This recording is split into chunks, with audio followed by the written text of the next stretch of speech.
सनातन पर बात हो गई, भारत पर बात हो गई और आज अखंड भारत पर बात होगी। नमस्कार, मैं हूं ज्ञानेंद्र तिवारी और आप देख रहे हैं जनता जिंदाबाद। लेकिन उससे पहले G20 पर बात कर लेते हैं। अखंड भारत पर मोहन भागवत ने जो बयान दिया है उस पर तो 45 मिनट तक बात करेंगे, लेकिन G20 पर इसलिए बात कर रहे हैं क्योंकि शाम 6:30 बजे आप देखिएगा देश की राजधानी दिल्ली गजब खूबसूरत दिखाई दे रही है, बहुत शानदार दिख रही है। दिल्ली को ऐसा सजाया गया है। रात को मैं निकला था और इसलिए रात को निकला था क्योंकि जनता जिंदाबाद देखने वाले दर्शकों ने मुझसे कहा कि ये G20 क्या हो रहा है भाई, दिल्ली में क्यों सब जगह जाम लग गया है, क्यों दिल्ली बंद हो गई है।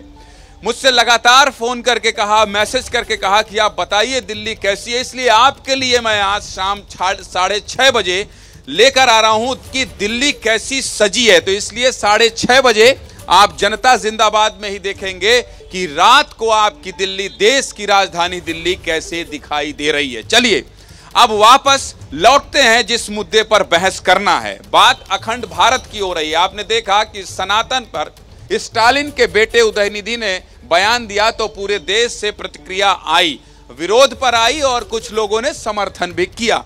ए राजा और आगे निकल गए, कुष्ठ रोग और मलेरिया तक पहुंचा दिया उन्होंने। और अब अखंड भारत की बात, भारत और इंडिया पर भी बहस आपने जनता जिंदाबाद इस पूरे हफ्ते लगातार देखी। लेकिन अब बात किस पर आ गई है? अखंड भारत पर। फुल स्क्रीन पर दिखा दीजिए कि अखंड भारत पर मैं क्यों आज जनता जिंदाबाद कर रहा हूं। वो प्रमुख बिंदु मैं आपको पढ़कर बता देता हूं। दरअसल पहला बिंदु है जिसकी वजह से जनता जिंदाबाद कर रहा हूं, अखंड भारत हमारा अतीत है जिसका सपना देखा जा रहा है। दूसरा क्या है? देश में पहले से ही सनातन पर विवाद चल रहा है, आपने देखा ही है कि अभी प्रतिक्रिया आनी बंद हुई नहीं है। तीसरा प्रमुख बिंदु है भारत और इंडिया नाम को लेकर देश में बहस चल रही है, ये भी मैंने आपको बताया। चौथा है विपक्ष अखंड भारत में हिंदू मुस्लिम का एंगल ले आया। अब आप ये सुनकर मुझे गाली दे सकते हैं कि हर दिन यही करते हो, जबकि मैं नहीं करता हूं। पांचवा और प्रमुख बिंदु क्या है? अंतिम, पिछले दिनों अखंड भारत का नक्शा नए संसद में लगाया गया था। तो सवाल यह है कि अखंड भारत का सपना साकार करने के लिए सरकार क्या वाकई में कुछ करने वाली है और क्या ऐसा होने वाला है?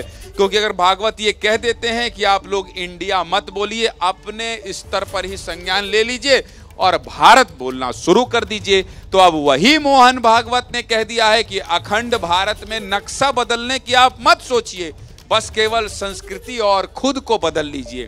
तो इसी पर जनता जिंदाबाद करते हैं कि 2024 के पहले इतना इंडिया, भारत, सनातन, हिंदुत्व, धर्म, अखंड भारत हो गया है कि सब कंफ्यूज हो गए हैं। कंफ्यूज आप ना हो इसलिए पहले देख लीजिए, समझ लीजिए कि आखिर चर्चा देश में क्या हो रही है, उसके बाद फिर यहां चर्चा की शुरुआत करेंगे।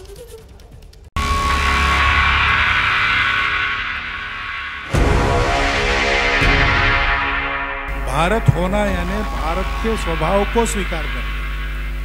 वो स्वभाव मंजूर नहीं था, इसलिए भारत का विखंडन हुआ।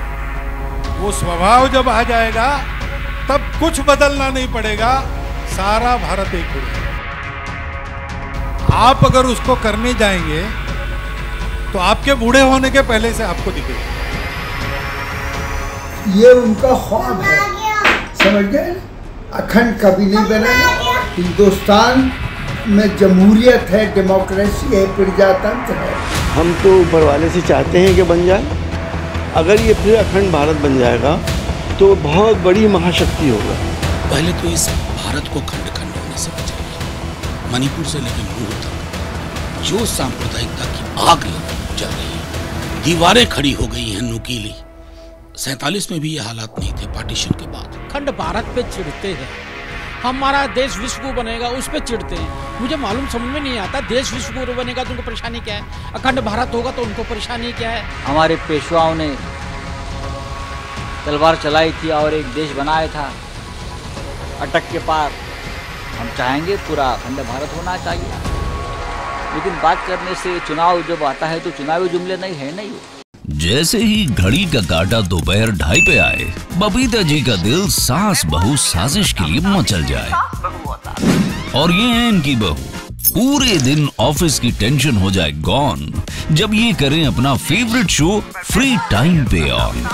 इनकी तरह आप भी देखिए अपना फेवरेट शो अपने टाइम पर और डाउनलोड कीजिए एबीपी लाइव ऐप अपने स्मार्ट टीवी पर।